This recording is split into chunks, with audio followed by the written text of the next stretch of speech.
It's Monday. I like to call Monday Mindset Monday. Hi, Instagram. It's been a minute since I've been on.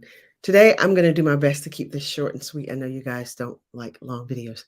I want to encourage someone who may be going through a season of their life where it feels as though you can't quite get hold of maybe your finances, your relationships, your health. Like there's an area in your life where it feels like you just can't quite gather or get the thing you think you need in order to succeed in that area.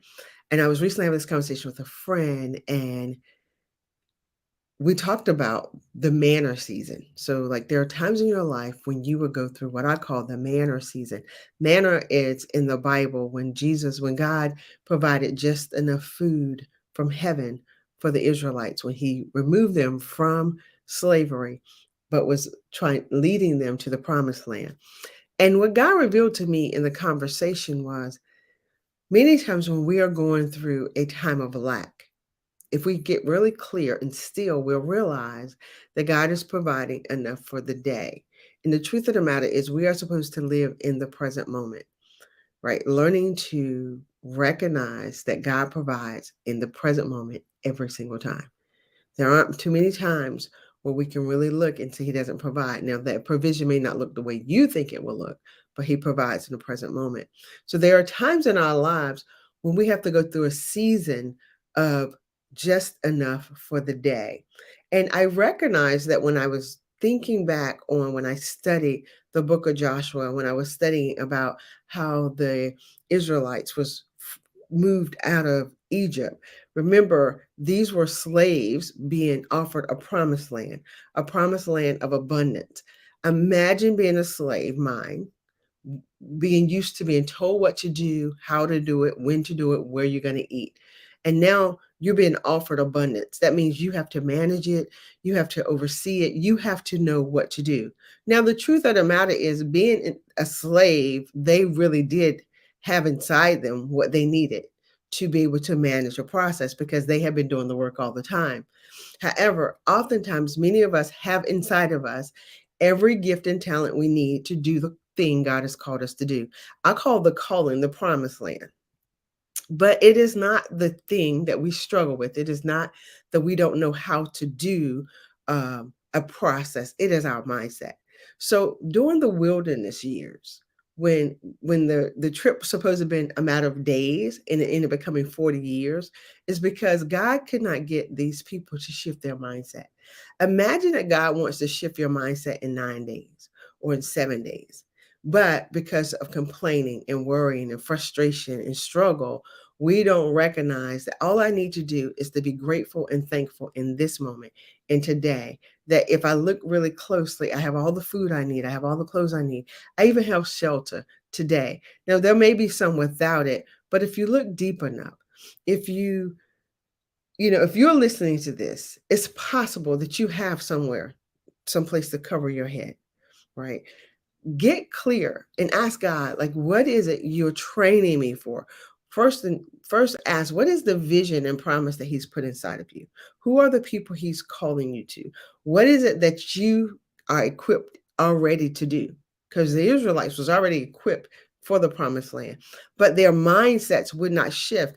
And the shifting process, the distance between where you are now and where God is taking you, is he needs to shift your mindset. He needs you to have a new way of thinking. He needs you to either start learning how to manage, to be a supervisor in your way you're moving things. He needs you to know how to literally, once you cultivate a thing, know how to grow a thing. So this time, the time of training, the time between where you are in the promised land, is him training you day by day. Trust me, but be clear. Pay attention to what he's doing in the day by day. Many times we're so busy complaining, we're so frustrated because we think we don't have what we need for tomorrow that we miss what he's doing in the day by day. So I encourage you right now today, there are 3 things that God wants you to have during this manna season. One, he wants you to learn to truly trust him in the moment. Don't trust him for next week. Don't trust, my friends right now, we're in that retirement speaking stage where everybody's worried about their retirement. Don't trust him for your retirement. Trust him today. And I want you to take notes today. What did God do today? What is he answering today? How did he provide today? Did someone call you?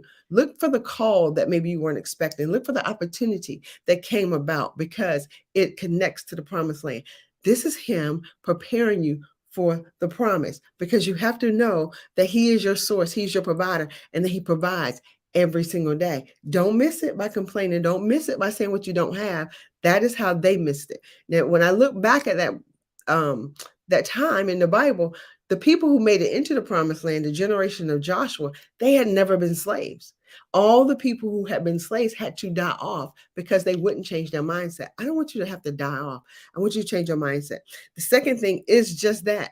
God is inviting you to change your mindset. He's asking you to be ready, be trained to do something new. Read a new book. My pastor, the church that I'm now attending, he says the one question he asks everyone he ever interviews or meet is, "What book are you reading?" So I'm asking you, what book are you reading? Currently, I'm reading a book called The Little Book of Big Lies by Tina Leffert. Amazing book. What book are you reading? If you're not the type, if you're like me, I'm a slow reader. and sometimes I can't stay focused, but I'm an audio learner. So understand you're learning the way you learn. I learned through, if I hear it, I probably got it. And so I've been listening to her book. Every book I've read over the last so many years, I've listened to, and I've listened to so many books because that is how I learn. Even recently, this morning, I was listening to the Bible because I can receive the information differently when I hear it. So find your method of learning and do that. But in order to get to the promised land, the thing that God has already promised you, there's something he needs you to learn.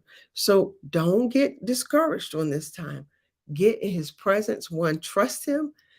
Do the mindset work that's required to learn something new. And then three, the thing he really wants me to share with you guys that you got to get is once you get the promise, once you enter into the promised land, whatever the promise has been, whatever you've been praying about, asking for, the doors that he's opened, you can never believe that the promise is the provision. I need you to get that. Like the promise is not the provision. God is the provision. God is the provider. And so when you build the trust, when you shift the mindset, you always know that yes, now I have the promise. Yes, I can celebrate. And yes, I can do what I've been called to do. I can help the people. I have the finances. I can maybe build a home or build a relationship, whatever it is you're trying to build, because your mindset has shifted. You learned to trust God, and now you have it. It's tangible. You have the thing you've been desiring. Do not begin to worship the thing. Do not begin to put all your hopes and excitement only in the thing. Remember, the thing is not the provision, it's the promise. God is the provider of the provision. And if you keep that in mind, and if you stay steady, and if you begin to notice him in every single moment of your life, I promise you, you will get there. I am in that season where God is just dropping. I pray, he drops the idea, I move. So I am in the Joshua season of being bold and courageous. The one thing about Joshua is when they got into the promised land, it was not an easy thing. It wasn't like, okay, now I'm in the land of milk and honey. I get to lay back. It is, I got to fight. I got to fight. I got to fight.